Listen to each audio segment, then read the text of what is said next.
लाला जीवन दास को मृत्यु शैया पर पड़े 6 मास हो गए हैं। अवस्था दिनों दिन शोचनीय होती जाती है।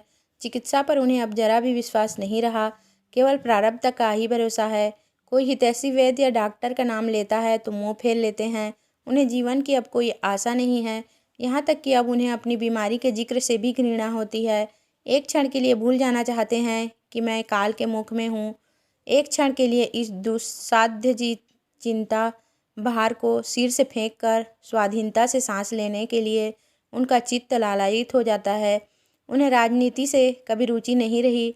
अपनी व्यक्तिगत चिंताओं ही में लीन रहते, लेकिन अब उन्हें राजनीतिक विषयों में विशेष प्रेम हो गया है। अपनी बीमारी की चर्चा के अतिरिक्त वह प्रत्येक विषय को शौक से सुनते हैं।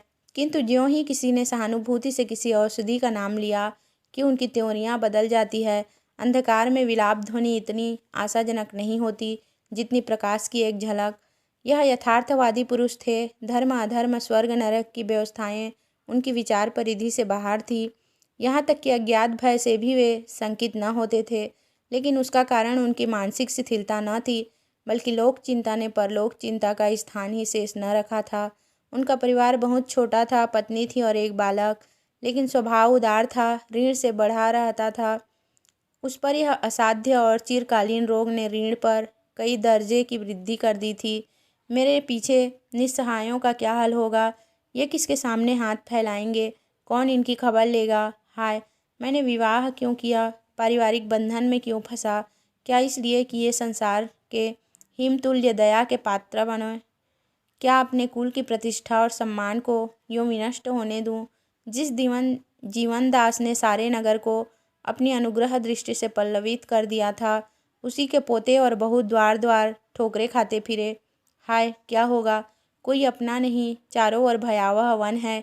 कहीं मार्ग का पता नहीं। यह सरल रमणी, यह अबोध बालक, इन्हें किस पर छोड़ूं? हम अपनी आन पर जान देते थे। हमने किसी के सामने सिर नहीं झुकाया, किसी के ऋणी नहीं हुए, सदैव गर्दन उठाकर चले। और अब यह नौबत है कि कफन का भी ठिकाना नहीं। आधी रात गुजर चुकी। जीवनदास की हालत अब बहुत नाजुक थी। बार बार मूर्छा आ जाती, बार बार हृदय की गति रुक जाती। उन्हें ज्ञात होता कि अब अंत निकट है। कमरे में एक लैंप जल रहा था। उनकी चारपाई के समीप ही प्रभावती और उसका बालक साथ सोए हुए थे। जीवनदास ने कमरे की दीवारों को निराशापूर्ण नेत्रों से देखा, जैसे कोई भटका हुआ पथिक निवास स्थान की खोज में हो। चारों ओर से घूमकर उनकी आंखें प्रभावती के चेहरे पर जम गई। हाँ, यह सुंदरी एक क्षण में विधवा हो जाएगी। यह बालक पितृहीन हो जाएगा। यही दोनों व्यक्ति मेरे जीवन आशाओं के केंद्र थे। मैंने जो कुछ किया इन्हीं के लिए किया। मैंने अपना जीवन इन्हीं पर समर्पण कर दिया था और अब इन्हें मझधार में छोड़े जाता हूँ, इसलिए कि वे विपत्ति भंवर के कौर बन जाएं। इन विचारों ने उनके हृदय में मसोस दिया। आंखों से आंसू बहने लगे। अचानक उनके विचार प्रवाह में एक विचित्र परिवर्तन हुआ।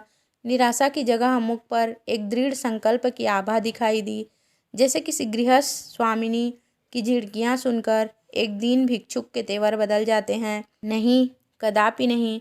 मैं अपने प्रिय पुत्र और अपनी प्राण प्रिय पत्नी पर प्रारब्ध का अत्याचार न होने दूंगा।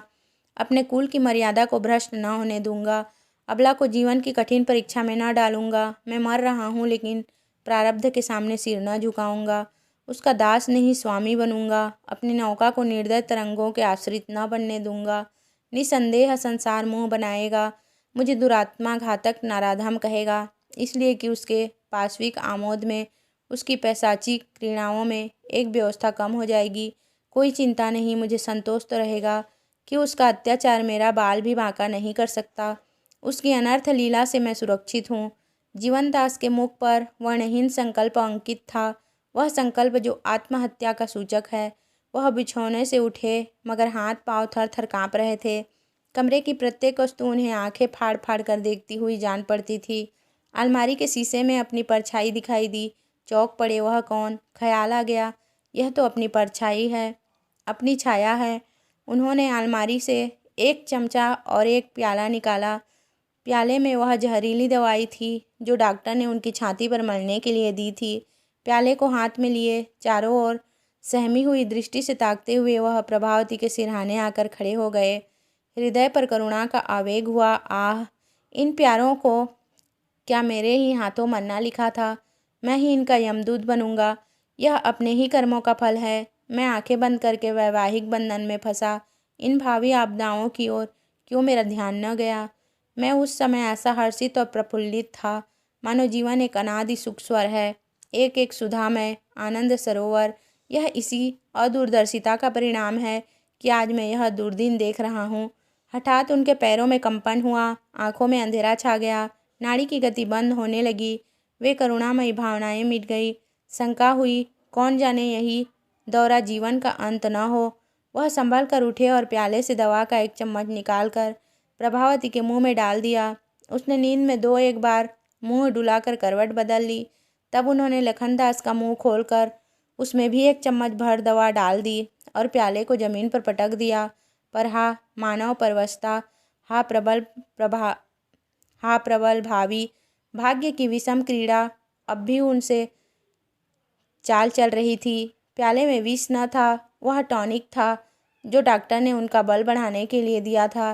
प्याले को रखते ही उनके कांपते हुए पैर स्थिर हो गए। मूर्छा के सब लक्षण जाते रहे। चित्त पर भय का प्रकोप हुआ। वह कमरे में एक क्षण भी न ठहर सके।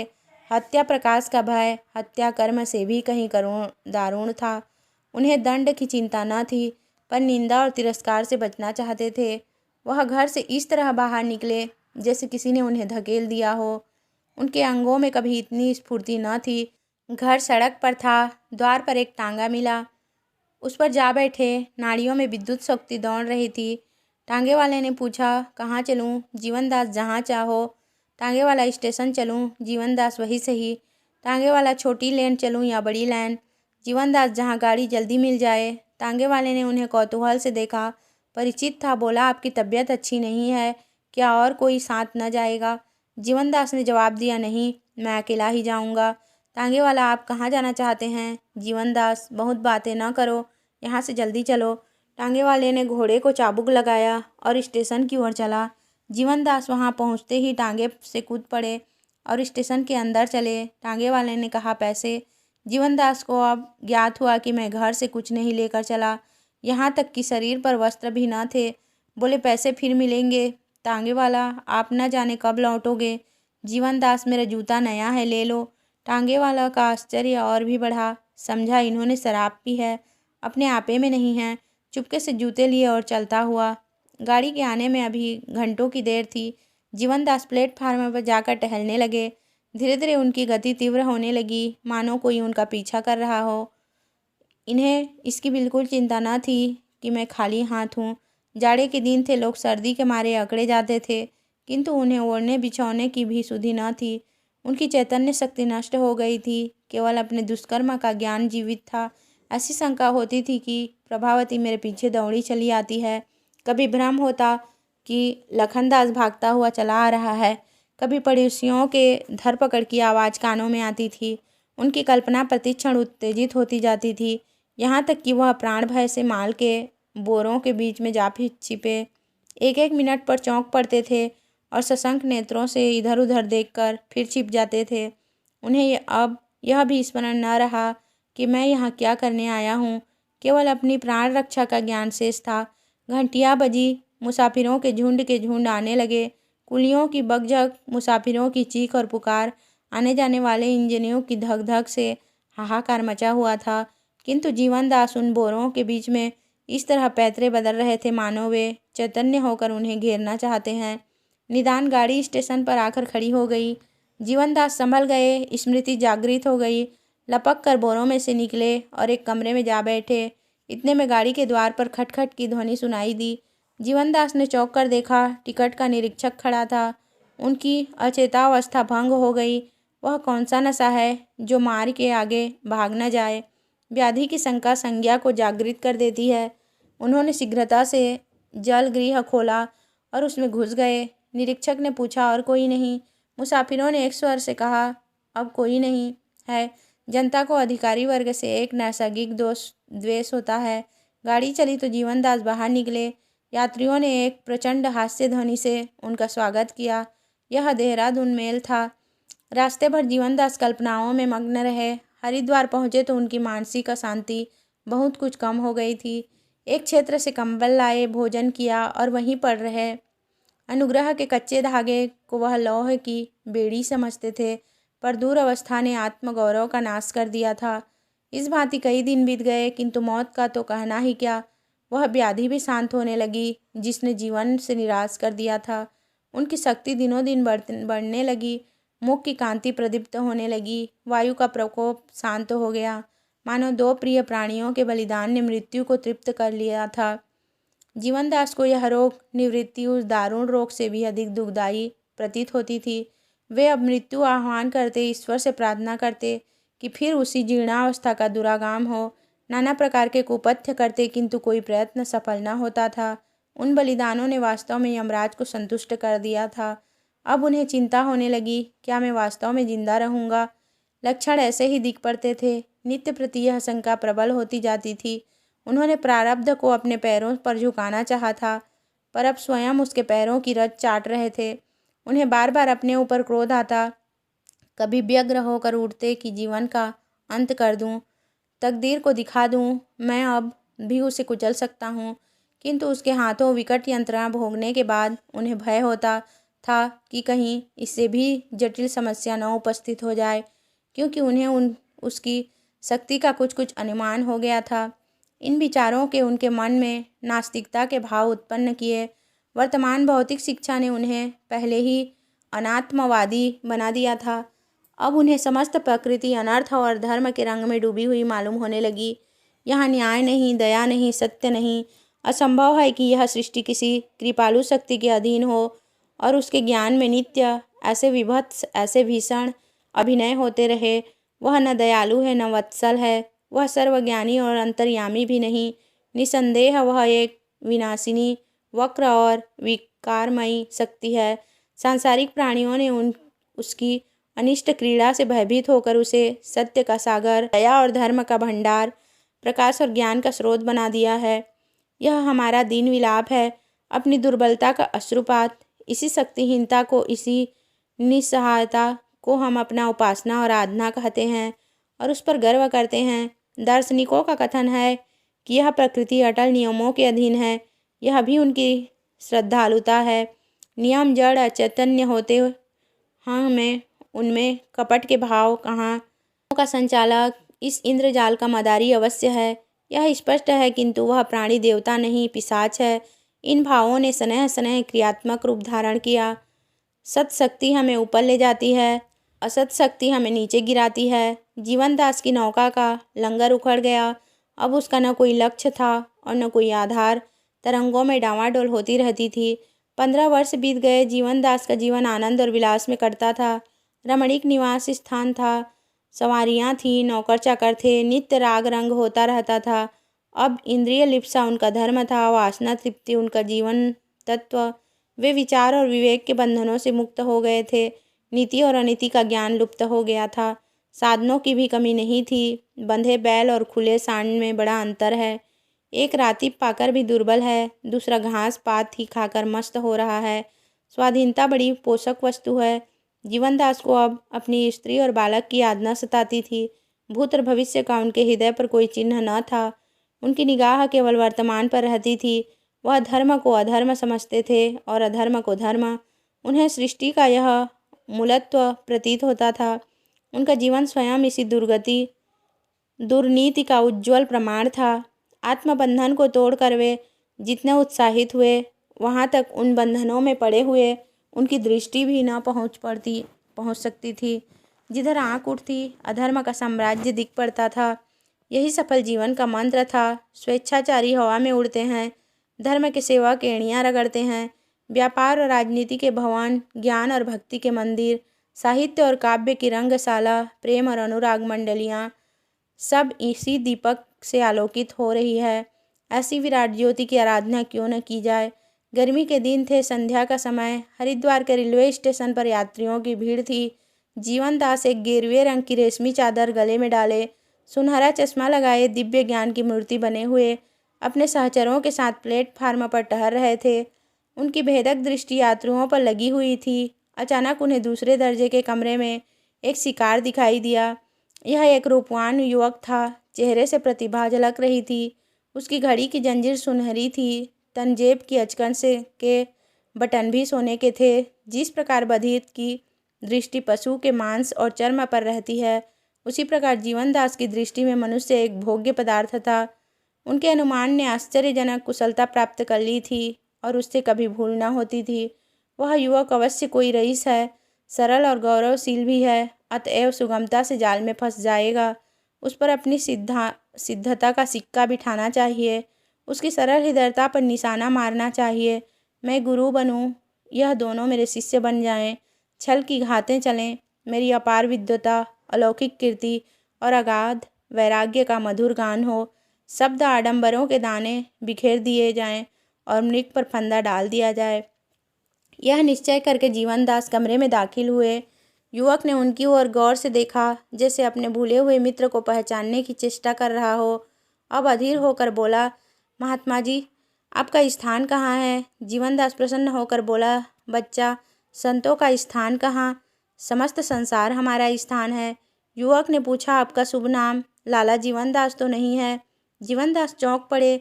छाती बल्लियों उछलने लगी, चेहरे पर हवाइयाँ उड़ने लगी। कहीं यह खुफिया पुलिस का कर्मचारी तो नहीं है? कुछ निश्चय न कर सके, क्या उत्तर दूं, गुमसुम हो गए। युवक ने असमंजस में पड़े देखकर कहा, मेरी यह धृष्टता क्षमा कीजिएगा। मैंने यह बात इसलिए पूछी कि आपका श्रीमुख मेरे पिताजी से बहुत मिलता है। वे बहुत दिनों से गायब हैं। लोग कहते हैं सन्यासी हो गए।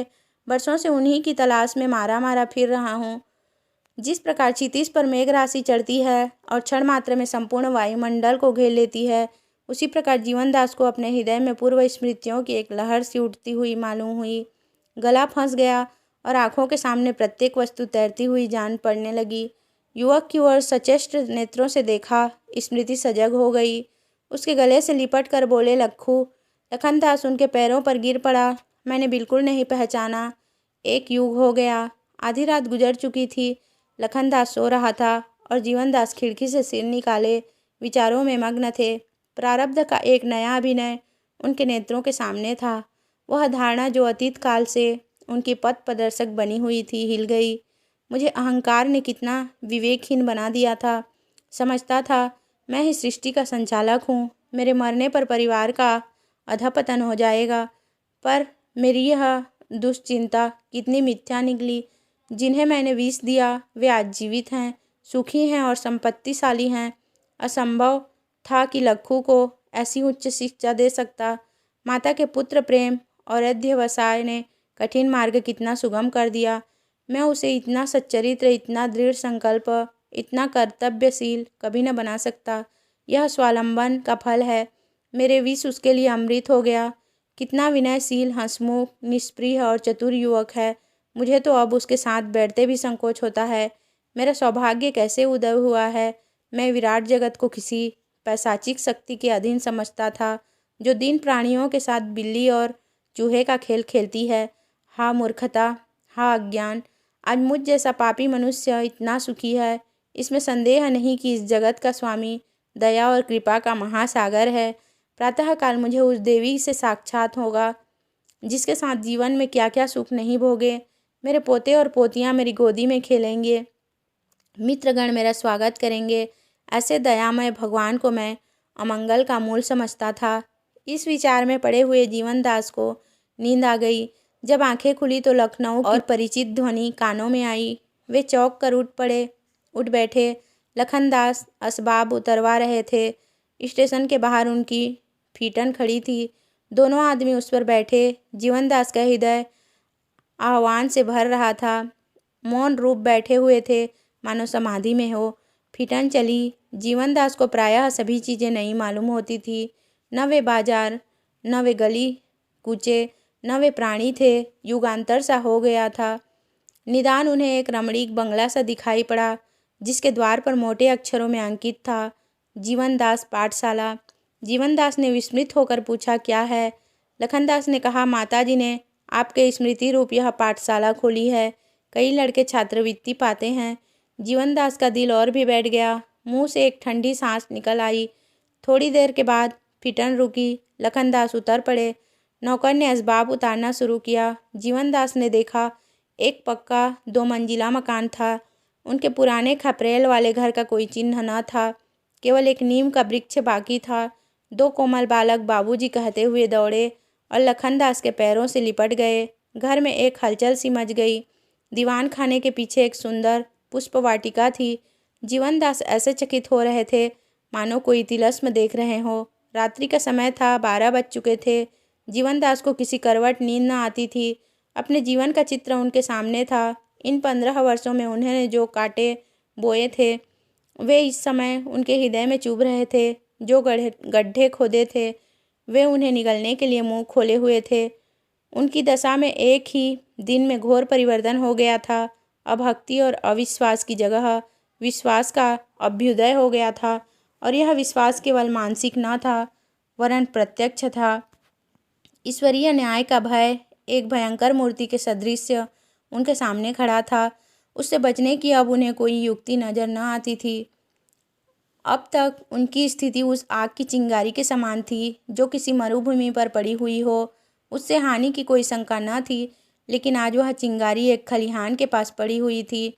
मालूम नहीं कब वह प्रज्वलित होकर खलिहान को भस्मीभूत कर दे। जो जो रात गुजरती थी वह भय ग्लानि का रूप धारण करता जाता था। हा शोक, मैं इस योग्य भी नहीं इस साक्षात क्षमा दया को अपना कलुषित मुँह दिखाऊं। उसने मुझ पर सदैव करुणा और वात्सल्य की दृष्टि रखी और यह शुभ दिन दिखाया। मेरी कालिमा उसकी उज्ज्वल कीर्ति पर एक काला दाग है। मेरी कलुषता क्या इस मंगल चित्र को कलुषित न कर देगी? मेरी पापाग्नि के स्पर्श से क्या हरा भरा उद्यान मटियामेट न हो जाएगा? मेरी अपकीर्ति कभी न कभी प्रकट होकर स्कूल की मर्यादा और सम्मान को नष्ट न कर देगी? मेरे जीवन से अब किसको सुख है? कदाचित भगवान ने मुझे लज्जित करने के लिए, मुझे अपनी तुच्छता से अवगत कराने के लिए, मेरे गले में अनुताप की फांसी डालने के लिए यह अद्भुत लीला दिखाई है। हाँ, इसी कुल की मर्यादा रक्षा के लिए भीषण हत्याएं की थी। क्या अब जीवित रहकर इसकी वह दुर्दशा कर दूं जो मरकर भी न कर सका? मेरे हाथ खून से लाल हो रहे हैं। परमात्मन, वह खून रंग न लाए। यह हृदय पापों के कीटाणुओं से जर्जर हो रहा है। भगवान, यह कुल उनके छूत से बचा रहे। इन विचारों ने जीवनदास में ग्लानि और भय के भावों को इतना उत्तेजित किया कि वह विकल हो गए। जैसे परती भूमि में बीज का असाधारण विकास और प्रसार होता है, उसी प्रकार विश्वासहीन हृदय में जब विश्वास का बीज पड़ता है तो उसमें सजीवता और विकास का प्रादुर्भाव होता है। उसमें विचार के बदले व्यवहार का प्राधान्य होता है। आत्मसमर्पण उसका विशेष लक्ष्य होता है। जीवनदास को अपने चारों तरफ एक सर्वव्यापी शक्ति, एक विराट आत्मा का अनुभव हो रहा था। प्रति क्षण उनकी कल्पना सजग और प्रदीप्त होती जाती थी। अपने जीवन की घटनाएं ज्वाला सीखा बन बन कर उस घर की ओर, उसे मंगल और आनंद के निवास भवन की ओर दौड़ाती हुई जान पड़ती थी, मानो उसे निगल जाएगी। पूर्व की ओर आकाश अरुण वर्ण हो रहा था। जीवनदास की आंखें भी अरुण थी। वे घर से निकले, हाथ में केवल धोती थी। उन्होंने अपने अनिष्टमय अस्तित्व को मिटा देने का निश्चय कर लिया था। अपनी पापाग्नि की आंच से अपने परिवार को बचाने का संकल्प कर चुके थे। प्राणपण से अपने आत्मशोक और हृदय दाह को शांत करने पर उद्धत हो गए थे। सूर्योदय हो रहा था। उसी समय जीवनदास गोमती की लहरों में समा गए।